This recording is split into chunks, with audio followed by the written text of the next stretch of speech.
I've been asked to say a few words about my mother, so I'm going to start by doing just that.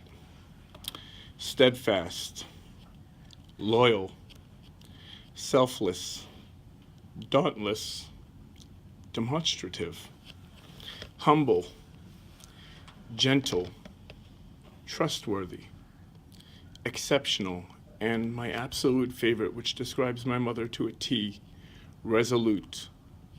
Now, I'm sure a few of you may have to go home and Google some of those words because we don't use them very often in our lives anymore to describe people. I've agonized for days and months to figure out the words to do my mother justice. And then I finally realized that I simply cannot. Resolute means admirably purposeful, determined, and unwavering. And that really does describe my mother. As I agonized with the family, I'd write things down and toss them out over and over. I probably edited this about 65 times. And then my mother's friend of over 57 years reminded me that everyone who's going to be there or who's watching knows her and everyone there loves her. And that took a little bit of the weight off my shoulders because, to be honest with you, I was a little scared to do this. And for those who know me personally, speaking is not something I'm generally too scared to do. I really wanted to bring a lot of stories about my mother, but unfortunately, many are just not appropriate for mixed company. They're just not. But that's who my mother was. She was funny, kind, loving, compassionate, with a fighting spirit, and very to the point. So here's what I came up with. Since I was little, sports played a big role in my relationship with my mother, so here it goes. On a sunny July 4th in 1939, New York Yankees first baseman Lou Gehrig stepped up to a microphone on a field at Yankee Stadium announcing the end of his career at the hand of a terrible disease that would slowly but surely rob him of everything but his thoughts, soul, and personality. On a rather sunny but chilly day in March of 2015, I was leaving a state doctor after a second of what would be 3 knee procedures to assess my permanent damage, and my mother was getting the results of her scans, which had the doctors fearing the worst. So I called my mother as soon as I got on the highway, and she refused to tell me over the phone what was wrong. I could hear it in her voice, though. She must have forgotten that she's my mother in the same way she knew something was wrong with me.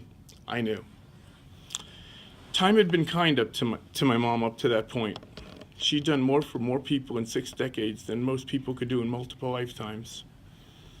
The countless lives she touched surely earned her goodwill with the Creator, and that she had decades ahead to enjoy her grandchildren.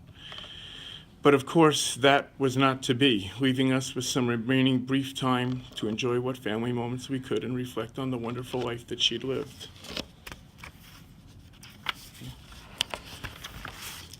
In 1993, Jim Valvano stood on a Madison Square Garden stage at the very first ESPY Awards while dying of cancer and uttered the simplest and most poignant 7 words ever uttered in any speech.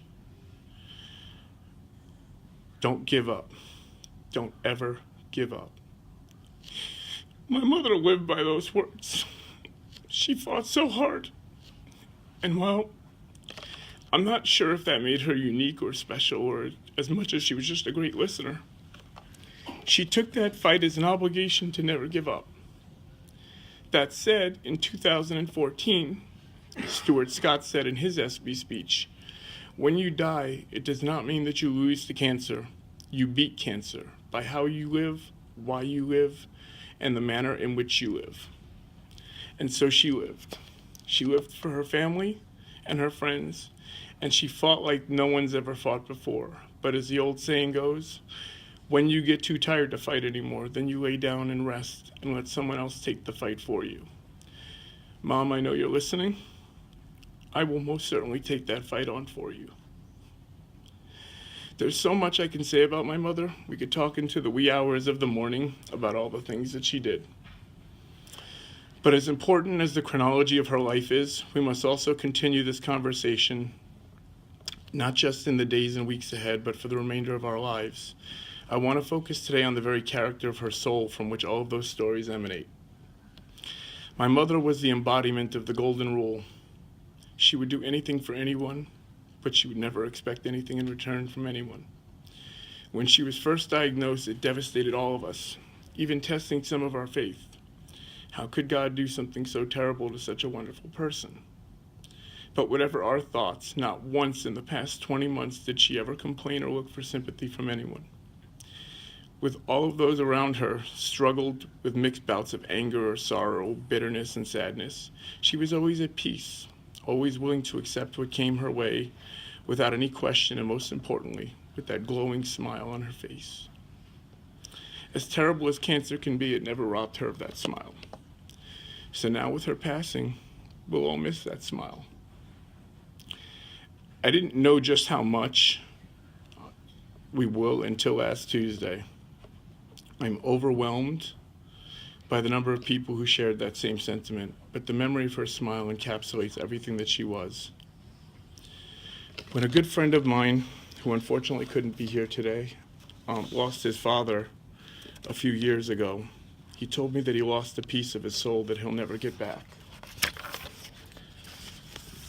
It's a sentiment that I've soon come to understand, but the entirety of my soul overflows with what she provided. Even as I lose a piece of it, I'm still filled with everything that she taught and all that she was. She was never bashful to tell us, or anyone for that matter, about how proud she was of my sister, me, or her grandkids. The truth is, everything she saw in us with pride came directly from her. Whether she was proud because of life decisions we'd made, or personal or academic or professional successes we may have had, every single one of those moments came as a result of her example. So when I say she embodied the golden rule, it's utterly truth. Certainly she had her moments in raising me and my sister, where she had to discipline us, but so much was learned of what we learned about life came from just following her example. Be nice to everyone. Say please and thank you. Volunteer for others that are less fortunate. Always keep your faith no matter how dark the times may be.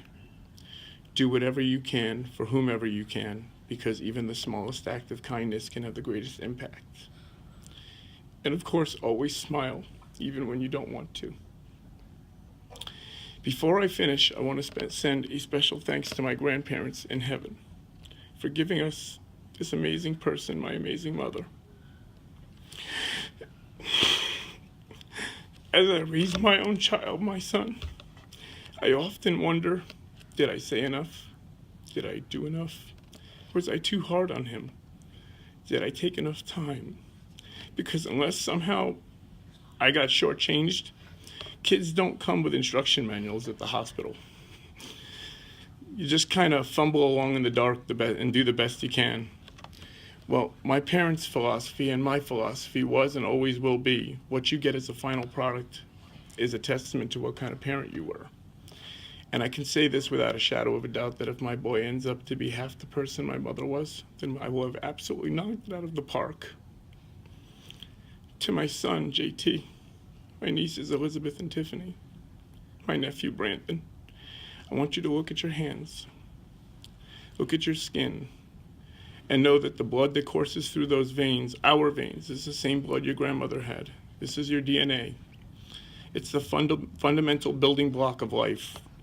Part of my mother's DNA is in all of you, and whether you like it or not, someday it's gonna come out. I don't want you to resist that, because like your grandmother, she was an amazing human being. It may scare you. It always scared me when it came out. But that toughness that she displayed is her lasting gift to all of us. And so now it's our mission, not just to those connected to her, to know that she meant no ill will, but to also embody that spirit in our daily lives. Life is too short to carry around the burden of broken but repairable relationships. Life cannot be fulfilled completely so long as we stand by the things that divide us and fail to lift us up in the things that unite us. That's the essence of what my mom's lifelong and passing wish, and I ask that we all dedicate ourselves to that end. At times it'll be a struggle. At times it may even seem almost impossible. But so long as we keep that ideal that she embodied in the back of our minds and hearts, then we'll do well to honor her memory. Life is hard. Cancer is a scourge. We all need to pray for those who are afflicted with cancer. But let's not lose sight of what's important, because I know in my heart God will work this out. My mother is in heaven. I've come to grips with that. The Bible tells us that the kingdom of heaven is a paradise that no mortal can even comprehend. God loves us, and God is love. So when we walk away from this place today, let's celebrate the person that my mom was, because where my mother is where we all need to be. And to a degree, I'm envious of that. But I have my own little crumb snatcher here that needs me. So I have to be here for him. I love you all for taking times out of your lives to celebrate my mother. Remember, we didn't lose her, because when you lose something or someone, you don't know where it is. You can't find it. We all know where my mother is. So I'll miss hugging her. I'll miss talking with her. I'll miss all those little things that make life so special. I'm going to miss that. But let's not lose sight of what's important. Mom lived a full life, and God gave her to us. God is important, so let's not lose sight of the grief we feel today. Millions will fear yearly. I ask you all to remember what's most important in life, because it was what was most important to my mother, family.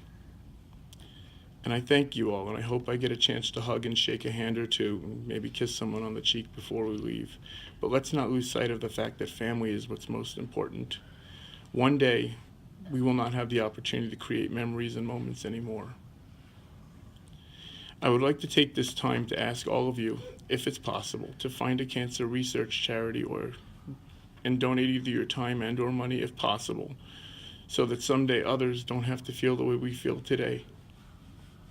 Remember, for all of us, we'll miss my mother, but as I stated earlier, she's not lost because we all know where she is. Look up at the sun shining, the clouds in the sky, and take in the beauty of life, because when our time comes to sit with God, we don't want to take his blessings for granted. I began today by talking about Jim Valvano and Stuart Scott, two of the more famous people who passed from the same disease that's taken her from us. Sorry, I didn't really prepare this very well after all, I guess. This world. And Mom was a Yankee fan, so I think it's only fitting that I close with the words Lou Gehrig shared in 1939 as he faced his own mortality. So I close in saying that I may have had a tough break, but I've had an awful lot to live for. My mom had a lot to live for, but she'd already lived so much, touching countless lives along the way. In a selfish way, I stand here and say that the greatest injustice in the world to me right now is that there wasn't more time for her to give. But I must suppress that and recognize that her life was lived as God intended, and it was time for him to call her home. He couldn't stand to see her suffer anymore. And so, she beat cancer. Now she resides in the kingdom of heaven, cancer-free.